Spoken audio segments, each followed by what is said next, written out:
Au plaisir de vous revoir, Monsieur Laïda. Merci. Atik Saha. Au revoir. Il n'y a pas de questions. D'accord. Donc, c'est avec plaisir qu'on arrive aujourd'hui à faire les deux cours. Le deuxième cours, cancer colorectal. Premier cancer en Algérie chez l'homme, n'est-ce pas? Et le deuxième cancer chez la femme. Donc, c'est une question très importante. Ils ont fait le cours version clinique chirurgie. Donc, il reste la partie anapath. Docteur Takzout, vous avez la parole. Merci, Dr Laïda. Bonjour à tous. Donc, je vais vous présenter la question sur les cancers colorectaux.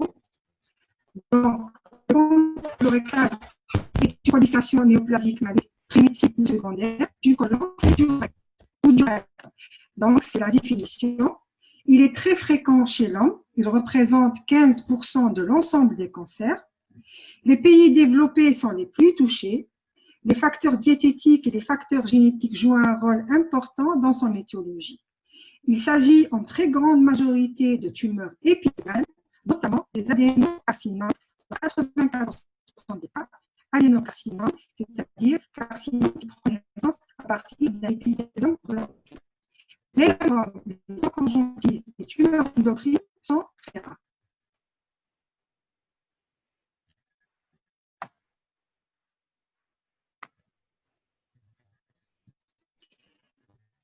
Le cancer colorectal représente un modèle de cancérogénèse multi-étapes. C'est même un meilleur modèle de carcinogénèse pour l'enseignement. Il se développe sur une lésion préexistante qui est l'adénome.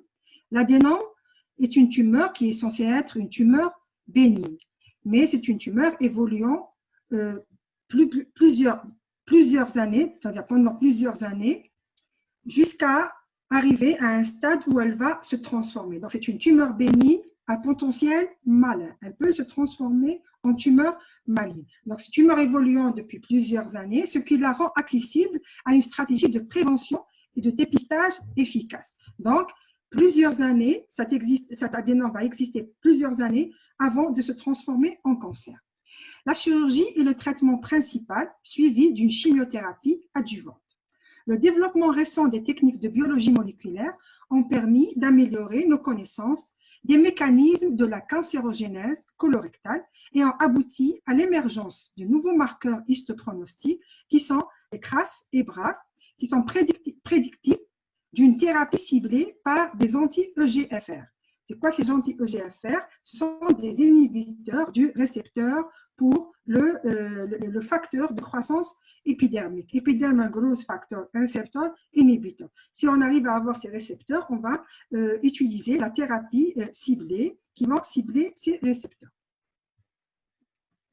Un petit rappel histologique. La paroi colique se compose de 5 couches. Donc, nous avons en surface la muqueuse. La muqueuse est faite d'un épithélium cylindrique simple qui est muco-sécrétant. Cet épithélium va s'invaginer pour former des glandes de Lieberkühn. Et il est fait d'entérocytes, de cellules intestinales, entérocytes, de cellules caliciformes qui sont muqueuses, de cellules endocrines éparpillées un petit peu sur tout l'épithélium et des cellules souches. Sous cet épithélium se trouve un chorion pour le soutien et pour un chorion de soutien et nourricier de l'épithélium qui est fait de tissus conjonctifs lâches qui comportent des plasmocytes, des lymphocytes et des polynucléaires neutrophiles ou éosinophiles et également des mastocytes. Sous la muqueuse se trouve la musculaire muqueuse, une fine couche musculaire lisse. Sous la musculaire muqueuse ou muscularis mucosé, c'est la sous-muqueuse, la troisième couche, qui est faite d'un tissu conjonctivo-adipeux, de vaisseaux lymphatiques, de nerfs et de plexus de Meissner. La quatrième couche est une couche musculeuse assez épaisse, avec des fibres musculaires lisses. La dernière couche, c'est la séreuse, qui est faite d'un tissu conjonctivo-adipeux de vaisseaux. Un mot sur l'épidémiologie. Le cancer colorectal est très fréquent. Donc, c'est le 4e cancer dans le monde.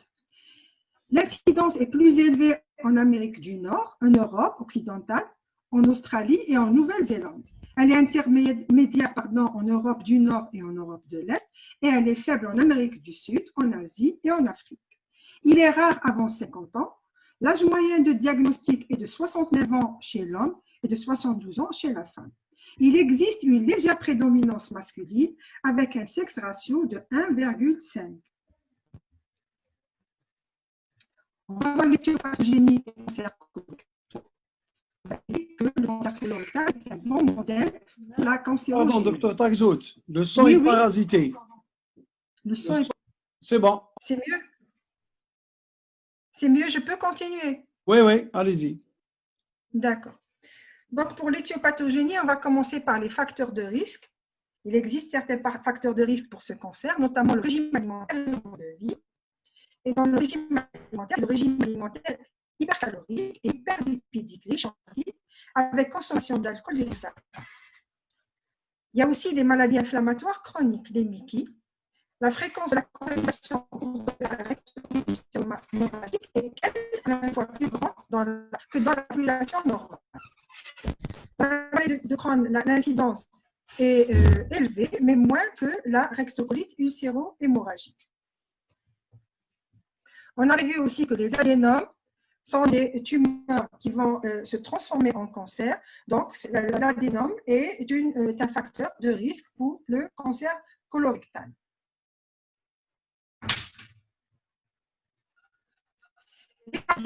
Les radiations thérapeutiques, notamment les radiations pelviennes, elle est considérée également comme un facteur de risque. Et il y a aussi les facteurs génétiques. Les facteurs génétiques, il faut savoir que les cancers sporadiques, c'est-à-dire qui ne présentent aucune prédisposition génétique, représentent 70% des cas, donc la grande majorité.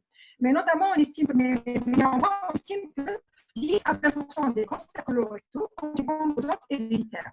Quelles sont les maladies qui prédisposent au cancer colorectal? Ce sont la polypose adénomateuse familiale, la PAF, et le syndrome de Lynch. Ce sont des maladies à transmission autosomique dominante. Donc, nous avons deux grands syndromes familiaux. La polypose rectocolique ou polypose adénomateuse familiale, la PAF, est définie par la présence de plus de 100 adénomes rectocoliques avant l'âge de 30 ans, donc à un âge vraiment très jeune. C'est une maladie génétique à transmission autosomique dominante. Le gène responsable est le gène APC, adénomatous polyposis coli, qui se trouve sur le chromosome 5. La cancérisation est inéluctable, c'est-à-dire elle se fait dans 100% des cas. Il existe des variantes pour ce syndrome, pour cette maladie héréditaire, notamment le syndrome de Gardner, qui est une PAF qui est associée à d'autres tumeurs ou des lésions pseudotumorales épithéliales ou conjonctives, comme le kyste sébacé. Le kyste sébacé ou le kyste épidermique, c'est un kyste au niveau de la peau qui est fait par une invagination de l'épiderme à l'intérieur pour former un kyste épidermique. L'ostéome, c'est une tumeur bénigne de l'os. Le fibrome dermique, la tumeur desmoïde abdominale, c'est une tumeur également bénigne, mais qui a un problème qui est mal limité, un problème de récidive. Et des adénomes au niveau de tout le tube digestif. Il existe également une autre variante, le syndrome de Turco, qui en plus associe aux adénomes des tumeurs cérébrales.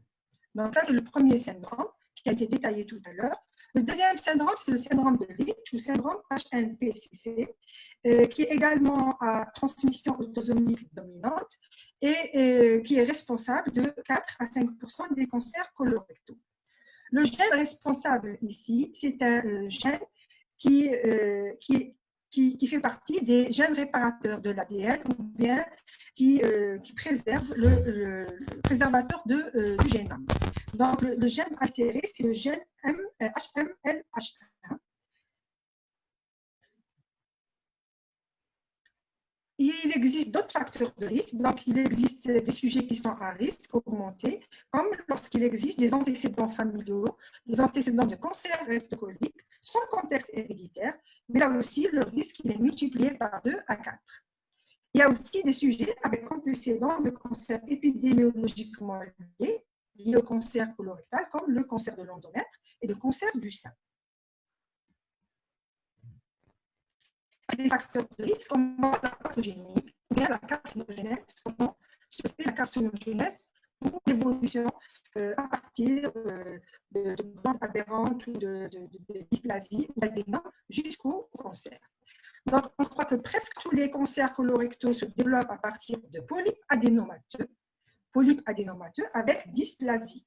L'hypothèse actuelle de la cancérogénèse colorectale suggère que le cancer colorectal est causé par une accumulation de mutations. Donc, il ne suffit pas d'une seule altération génétique pour qu'il y ait cancer, mais accumulation de mutations.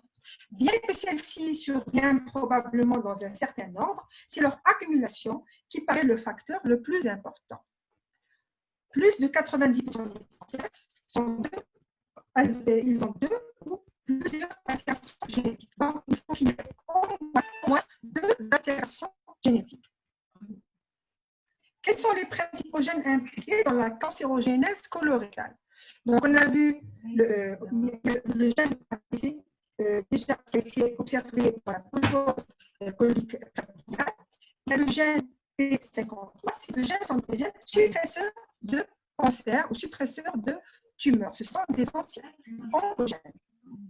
D'autres gènes sont les proto-oncogènes, c'est-à-dire des gènes qui favorisent la formation de cancer. C'est le gène, l'exemple, c'est le gène CRAS. Et en plus de ces gènes, les gènes des proto-oncogènes, ça favorise la formation de cancer. Et de gènes suppresseurs de cancer ou anti-oncogènes qui inhibent la formation de cancer, on a des gènes qui maintiennent de l'intégrité cellulaire ou de l'intégrité du génome. Ce sont des gènes réparateurs de l'ADN. Un gène suppresseur de cancer, sa mutation a été observée dans la polypose familiale, et un gène du maintien de l'ADN, réparateur de l'ADN, a été observé dans le syndrome de Lynch. Mais c'est l'accumulation de plusieurs mutations au niveau de tous ces gènes qui va favoriser la formation du cancer. Comment s'effectue cette carcinogénèse schématiquement, si vous voulez? En général, ces modifications vont s'accumuler avec une mutation initiale dans le chromosome 5. C'est la mutation du gène APC, adénomatose polyposis coli, le gène de la polypose familiale adénomateuse. Donc, ça commence par une mutation au niveau de ce gène. Ensuite, elle sera suivie de changements dans un autre chromosome. Un chromosome qui porte un autre gène, un gène qui favorise la formation du cancer colorectal, c'est l'oncogène CRAS. Donc, les adénons vont devenir dysplasiques. Donc, la première mutation va favoriser la formation d'adénome. Ensuite, des changements vont faire qu'il y ait de la dysplasie au niveau de ces adénons. Ensuite, une autre mutation au niveau de notre gène, le gène CRAS, va faire que la dysplasie va évoluer du bas grade à un haut grade. Il va y avoir d'autres mutations, d'autres altérations, des délétions sur un autre chromosome qui est le chromosome 18, au niveau des gènes, sur le chromosome 18. Enfin, d'autres mutations encore, au niveau d'un autre gène qui se trouve sur le chromosome 17, c'est le gène P53 qui est connu pour être un gène de l'apoptose. L'apoptose, c'est la mort programmée. Lorsque une cellule est transformée, dès qu'elle est transformée, normalement, elle va programmer sa mort. C'est une façon de se protéger du cancer. Mais s'il y a une mutation au niveau de ce gène, ça ne sera plus possible. Donc, des mutations au niveau du gène P53 vont apparaître et vont marquer la transition de l'adénome bénin vers le carcinome malin. Donc, la barrière qui sépare la tumeur bénigne et la tumeur maligne au niveau du côlon, c'est une barrière un petit peu mouvante et même pas très solide, puisqu'il va y avoir évolution de cet adénome vers le carcinome malin. Donc, elle est confirmée. Mais normalement, on avait vu un autre gène qu'on avait mentionné tout à l'heure au niveau du syndrome de Lynch, qui est un gène du maintien de la préservation du génome. Normalement, à chaque fois qu'il y a altération au niveau de ces gènes, il doit y avoir réparation de ces gènes. Mais lorsque ces gènes réparateurs de l'ADN, eux aussi, sont altérés, eh bien, il n'y aura pas de réparation, il y aura transformation, évolution vers le cancer. Voilà schématiquement ce qui se passe. Donc, on part d'un épithélium normal. Sur cet épithélium normal, il y a une altération génétique au niveau d'un gène APC, adénomatose polyposis coli. Cette altération va faire qu'il y ait hyperplasie épithéliale, donc multiplication de cellules, formation de tumeurs, donc des adénomes, et une transformation, une hypométhylation au niveau de l'ADN de ce gène toujours, du même gène, va faire qu'il y ait apparition de dysplasie au niveau de cet adénome. Ensuite, la mutation ou l'altération d'un autre gène, le gène CRAS, va donner une dysplasie plus accentuée à cet adénome. Donc, il va évoluer d'un bas grade vers un grade plus élevé.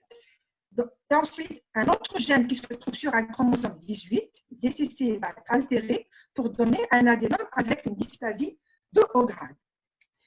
La dysplasie de haut grade va évoluer après altération d'un autre gène, le gène P53, qui est le gène de l'apoptose. Au lieu que cette cellule programme sa destruction, sa mort, elle va évoluer, elle va être éternelle, elle ne va pas mourir, elle va évoluer vers un accident.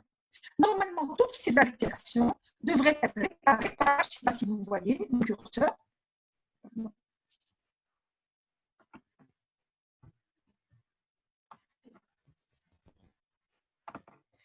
Donc là, vous avez à ce niveau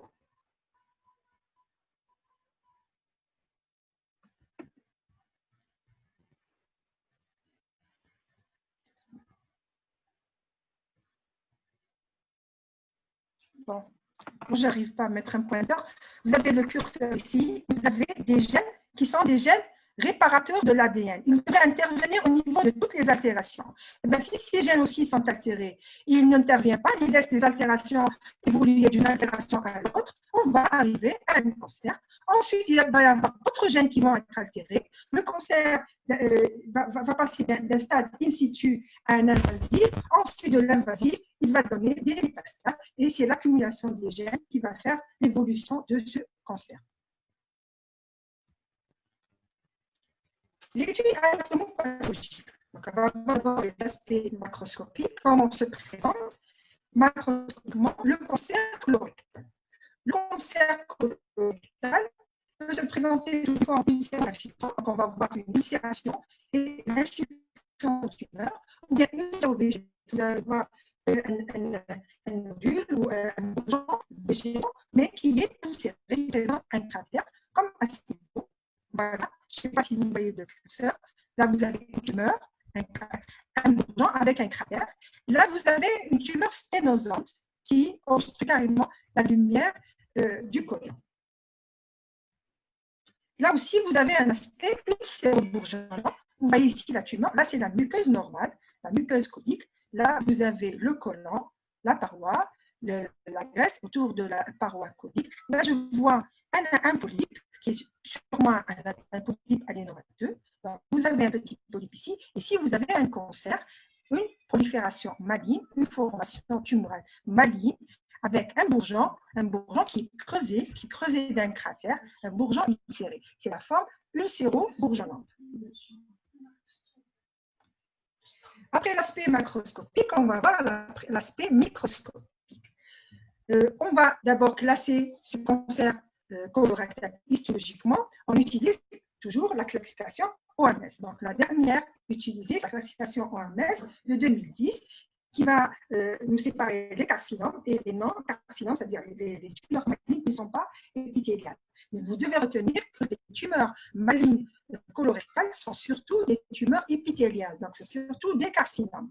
Et les carcinomes les plus fréquents au niveau colorectal, c'est les adénocarcinomes. Ça va de soi, l'épithélium qui recouvre la muqueuse digestive, excepté une portion de surface, et au niveau de l'anus, c'est un épithélium glandulaire. Donc, tout comme au niveau de l'estomac, au niveau colorectal, au niveau de l'intestin, c'est l'adénocarcinome qui sera le plus fréquent. Et l'adénocarcinome le plus fréquent, c'est l'adénocarcinome qui est bien différencié, qu'on appelle aussi le liberté. Néanmoins, il y a des variantes de cet adénocarcinome, notamment l'adénocarcinome mucineux, le carcinome aussi carcinome donc, l'adénocarcinome mucineux, sa définition, c'est un adénocarcinome avec une composante mucineuse supérieure à 50%.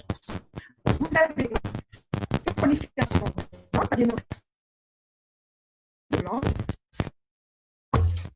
et du mucus, lorsque ce mucus est très abondant, qui dépasse 50% de la tumeur, on parle d'adénocarcinome mucine ou bien adénocarcinome colite muqueux. La deuxième variante de l'adénocarcinome, c'est la cellule indépendante. On appelle carcinome cellule indépendante un adénocarcinome qui présente plus de 50% de cellules indépendantes. C'est-à-dire que dans cet adénocarcinome, vous allez avoir la composante globulaire, mais vous allez avoir surtout des cellules indépendantes. Ces cellules indépendantes, c'est des cellules tumorales carcinomateuses avec plasticité nucléaire, mais qui peuvent présenter certaines variantes également. C'est ce qu'on appelle les cellules en bas d'achatement. C'est-à-dire qu'il va y avoir une vacuole, les vacuoles claires dans le cytoplasme qui va refouler le noyau en. Donc là, c'est le carcinome le plus fréquent des carcinomes colorectaux. Et d'autres carcinomes au niveau colorectal, notamment carcinome qui ressemble à du.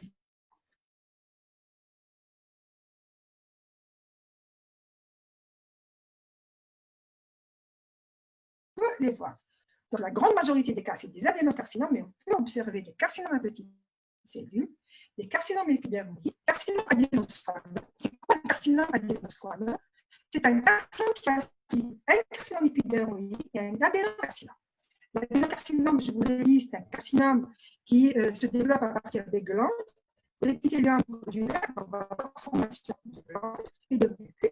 Le carcinome épidermoïde, c'est comme le carcinome qui se développe au niveau de la peau. Donc, on va avoir un épithélium mal piqué, un épithélium épidermoïde qui est stratifié et la présence de kératine. C'est ça le carcinome épidermoïde. Et lorsque vous avez une association du carcinome épidermoïde avec l'adénocarcinome, on l'appelle carcinome adénosquameux.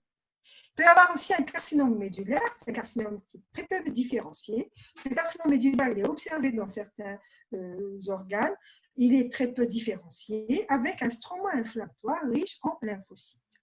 Il peut y avoir aussi un carcinome indifférencié. C'est quoi un carcinome indifférencié? C'est un carcinome, mais qui se présente avec des cellules qui ne rappellent pas du tout l'aspect épithélial.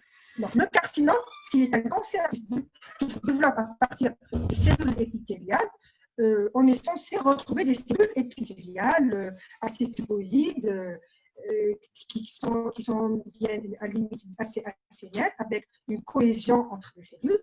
Lorsqu'on a des cellules plutôt indépendantes, des cellules qui s'allongent, qui vous forment un aspect sarcomatoïde, un aspect conjonctif ou mésenchymatique, c'est un carcinome qui est indifférencié. Qu'est-ce qui va nous dire que c'est un carcinome et non pas un sarcome, puisqu'il est indifférencié? C'est l'immunomarquage, c'est l'utilisation de l'immunohistochimie de certaines batteries d'anticorps, notamment l'anticorps anticytokératine, lorsqu'il est positif, ça veut dire que c'est un carcinome et non pas un sarcome.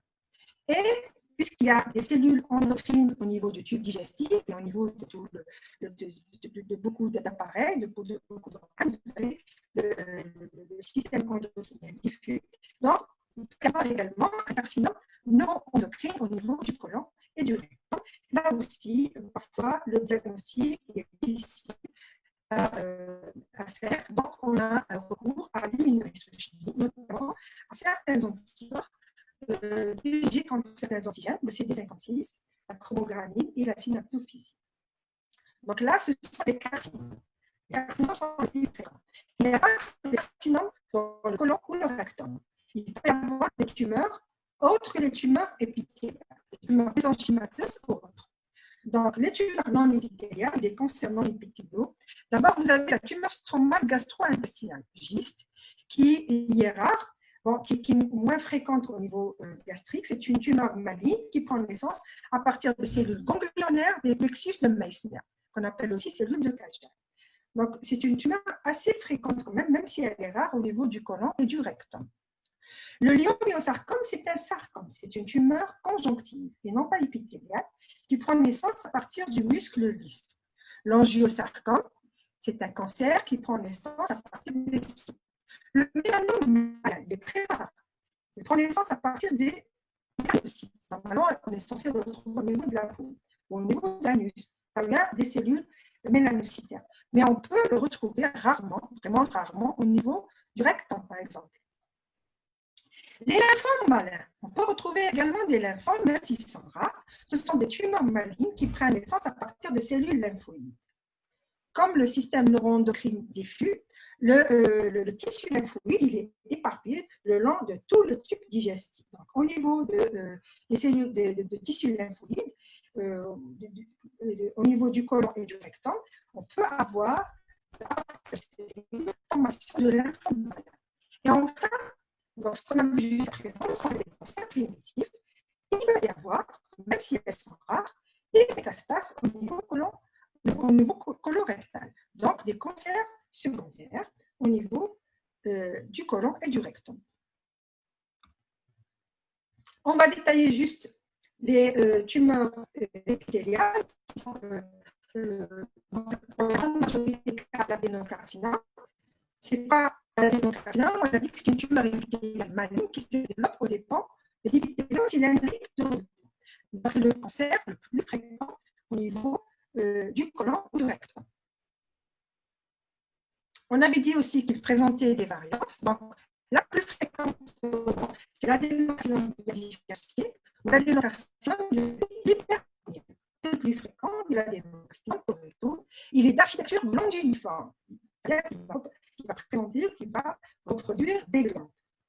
Donc, on a des glandes avec des cellules cylindriques accolées par leur face latérale. Leur activité sécrétoire est très diminuée, mais elle existe encore. Et le cytoplasme paraît plutôt basophile, parce qu'il est, c'est-à-dire l'activité sécrétoire, elle est diminuée. Donc, c'est un épithélium qui est plutôt dédifférencié, avec des atypies cytonucléaires. Une variante de cet adénocarcinome, c'est le mucineux ou le colloïdineux, qui représente 10 à 15% des adénocarcinomes. Quand est-ce qu'on parle de l'adénocarcinome mucineux? Lorsque la composante mucineuse est supérieure à 50% dans toute la tumeur. Donc, on va retrouver des glandes au sein de cette tumeur, des glandes qui sont vraiment distendues, avec du mucus à l'intérieur, et parfois elles s'en rompent plus, avec des cellules isolées en bagage à temps et beaucoup de mucus, donc plus de 50%. Une variante, c'est le carcinome à cellules en bagage à temps. On parle de carcinome à cellules en bagage à temps également lorsqu'il y a plus de 50% de cellules tumorales indépendantes. Donc, il y a des glandes, mais il y a beaucoup plus de cellules indépendantes que de formation glandulaire. C'est quoi la cellule en bagage à temps? C'est une cellule avec une grosse facture de mucus à l'intérieur qui va refléter le noyau en périphérie qui va donner cet aspect en bagage à temps. Macroscopiquement, l'aspect observé macroscopiquement, c'est la limite plastique. Donc, c'est la limite plastique qui se présente microscopiquement sous forme d'un carcinome à cellules en bagage. Voici une photo d'un adénocarcinome colique. Vous voyez la formation glanduliforme. Donc, ça reproduit des glandes, même si elles sont irrégulières, mais ce sont des glandes. Donc, il est assez bien différencié. Les glandes sont fusionnées dans les glandes, dans la muqueuse normale, devraient être séparées les unes des autres. Là, ce sont des glandes fusionnées et atypiques. Voici des structures glandulaires qui sont fusionnées. Donc, là, vous avez une muqueuse normale. Regardez les glandes normales avec les cellules caliciformes. Là, il y a plus de cellules caliciformes. Vous avez des cellules, même si la sécrétion en mucoïde persiste, mais elle est vraiment minime. Donc, vous n'avez plus de cellules caliciformes, vous avez des cellules basophiles. Le cytoplasme n'est plus clair, il n'est plus acidophile ou éosinophile, il est basophile. Vous avez un cytoplasme qui est foncé, bleu foncé, basophile, avec des atypies cytonucléaires. Là, vous avez l'infiltration au niveau de la musculeuse. Donc, vous avez des fibres musculaires qui sont infiltrées. Voilà un fort grossissement. Vous avez une formation glandulaire grossière, elle n'est pas normale, et c'est une formation glandulaire. Ça signe la différenciation, il est bien différencié. C'est un cancer, les glandes sont atypiques, elles sont irrégulières, elles ne sont pas normales, avec des atypies cytonucléaires. Donc, regardez ici une mitose anormale. Regardez ce nucléole les nucléaires qui sont proéminents, qui sont très gros, qu'on arrive à distinguer, et la taille des noyaux qui est grande et qui est variable d'une tumeur à l'autre. Vous voyez ici un noyau qui est monstrueux. Il y a des noyaux qui sont monstrueux. Là, ce sont les atypies cytonucléaires. Et aussi, un élément très important, regardez, il n'y a plus une seule assise cellulaire, une couche cellulaire, mais plusieurs couches cellulaires.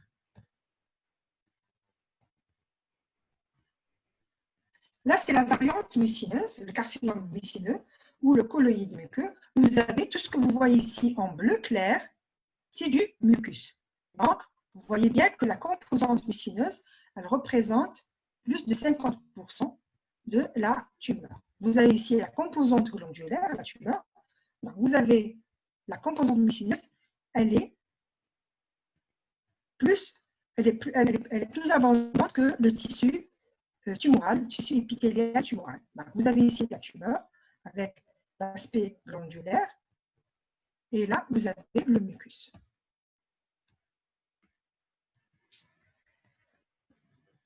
Là, les carcinomes colorectaux, il faut les grader. Le grading consiste à évaluer le degré de malignité de la tumeur par l'utilisation des critères histologiques.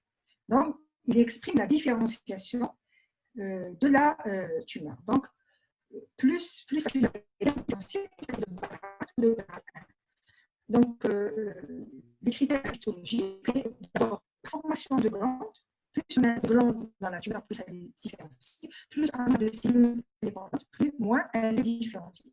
Et aussi les atypies, plus il y a des atypies cytonucléaires, moins c'est différencié. Donc le grade 1, c'est le grade bien différencié qui contient plus de 95% de structure conjugale. Même si les cellules adéquates, elles sont vraiment des glandes. Il y a le grade 2, qui est moyennement différencié, qui contient de 50 à 95% de structures non différentes.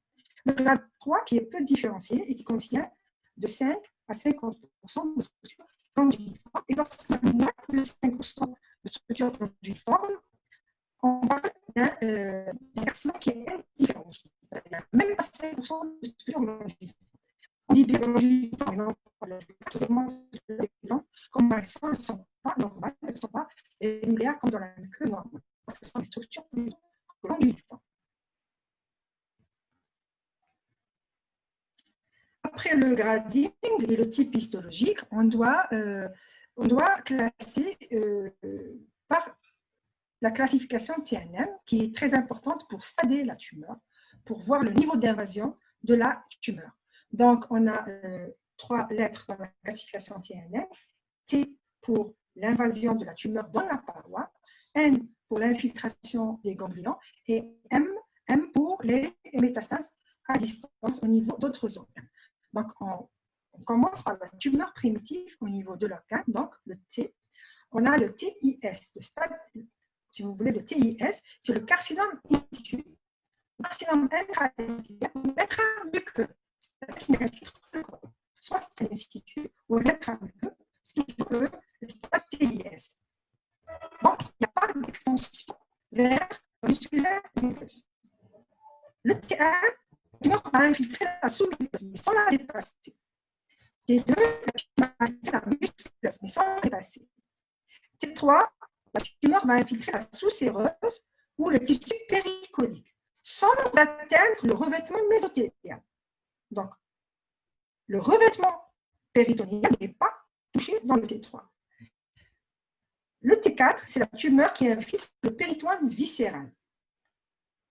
Lorsque ça infiltre le péritoine viscéral, c'est le stade T4A, mais lorsqu'il y a invasion d'un organe de voisinage, c'est le T4B.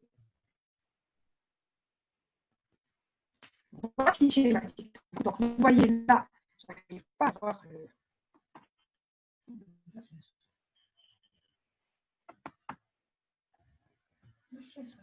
Donc, j'ai juste un point ici.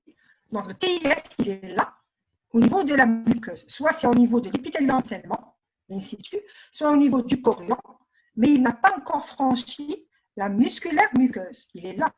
Le T1, il va franchir la musculaire muqueuse, il se retrouver dans la sous-muqueuse. Ensuite, le T2, il va franchir la sous-muqueuse jusqu'à la musculeuse. Le T3, il va arriver jusqu'à la sous-séreuse sans atteindre le revêtement viscéral du péritoine. Le T4 va franchir le revêtement viscéral du péritoine et arriver au organe de voisinage.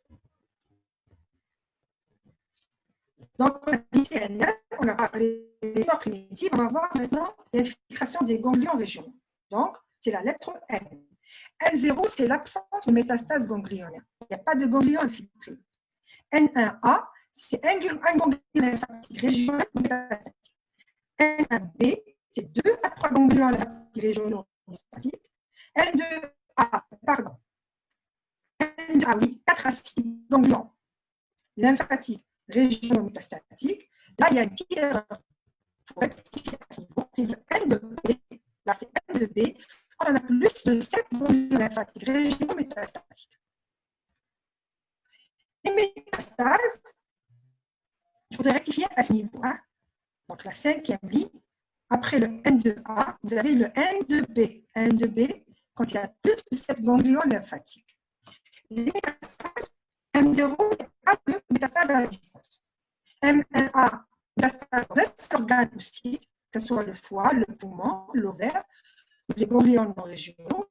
Et M1B, parce qu'il y a, là aussi, je me suis trompée, parce qu'il y a plus une métastase au niveau des organes à distance. Lorsqu'il y a une métastase M1A, lorsqu'il y a plus d'une métastase, c'est M1B. Et en fait, quels sont les facteurs histologiques?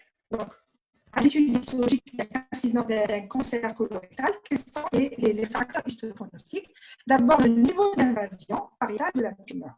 Donc, le T, voilà, du TIS jusqu'au T4. L'extension ganglionnaire, et le résidu macroscopique ou microscopique après l'exérèse, parce qu'après l'exérèse, ou bien plutôt après chimiothérapie, on peut recevoir une pièce pour voir s'il y a un résidu tumoral ou pas. Et aussi, le type histologique, c'est un facteur histopronostique, puisqu'il y a des carcinomes qui ont un pronostic plus génératif que d'autres.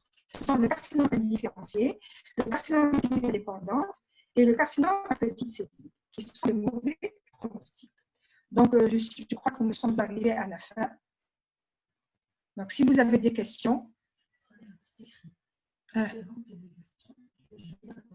Donc, il y a des questions. Voilà. Donc là, j'ai 5 questions. La première, je ne la vois pas. Quelles sont les questions? Abdelrahman, tu mets des s'il te plaît. Ah, la première question. Bon, je répondrai à. Alors, donc, la première question, est-ce qu'on peut avoir une gène APC et aussi du gène MLH? Bien sûr, on peut avoir, justement, c'est l'accumulation des mutations qui va donner le cancer colorectal. Il n'y a pas le cancer colorectal ne naît pas à partir d'une seule altération génétique. Surtout ce gène MLH1 qui est un gène réparateur de l'ADN. Donc, vous avez au début un gène APC.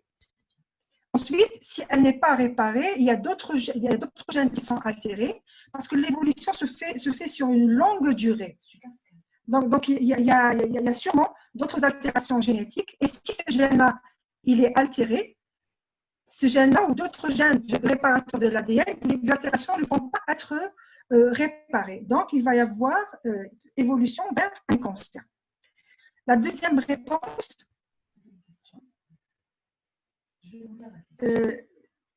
s'il vous plaît, peut-on avoir votre email pour récupérer le cours? Je ne sais pas comment ça se passe, donc on va voir avec Dr Layada est-ce que je peux vous donner, est-ce que vous pouvez recevoir le cours maintenant même ou je ne sais pas comment ça se passe pour le cours. Inch'Allah, vous l'aurez. Donc je vais en parler avec Dr Layada et je vais voir comment ça se passe. Donc, le cancer colorectal est le premier chez l'homme.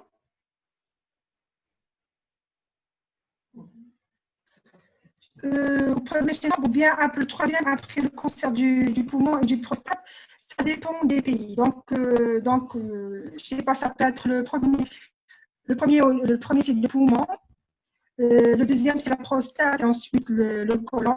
Et dans certaines régions, c'est le premier. Donc, j'ai dû prendre l'étude épidémiologique au niveau d'une région. Donc, je ne saurais vous dire comme il n'y a pas d'étude épidémiologique d'Algérie. Donc, je ne saurais vous dire est-ce que c'est le premier, le deuxième ou le troisième. Retenez juste, c'est très, très fréquent. Donc, dans certains documents, notamment on disait que c'était le troisième après le cancer du poumon et la prostate. Donc, on a le cancer colorectal. Mais peut-être qu'il a changé de profil épidémiologique, peut-être qu'il est le premier, je ne sais pas. Mais retenez en moi, ce que je voulais vous dire, c'est qu'il est très, très fréquent. Il est très, très fréquent. Il faut faire attention du moins pour les facteurs de risque et les facteurs de risque, au moins les facteurs d'hygiène de vie, les facteurs alimentaires. Voilà. Donc, je ne sais pas s'il y a d'autres questions, je vais voir.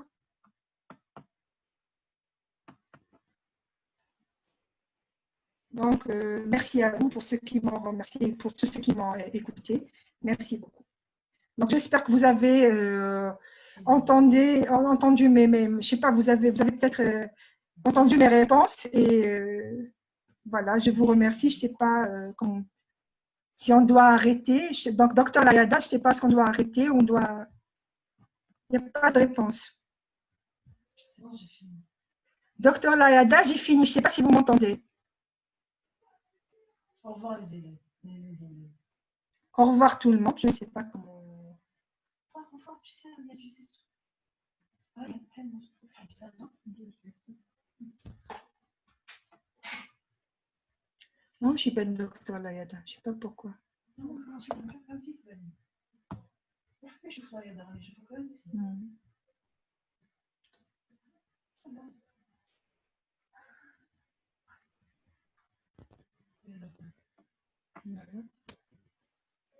Alors, c'est la fin. Qui fait la réunion? A fait quitter ou annuler?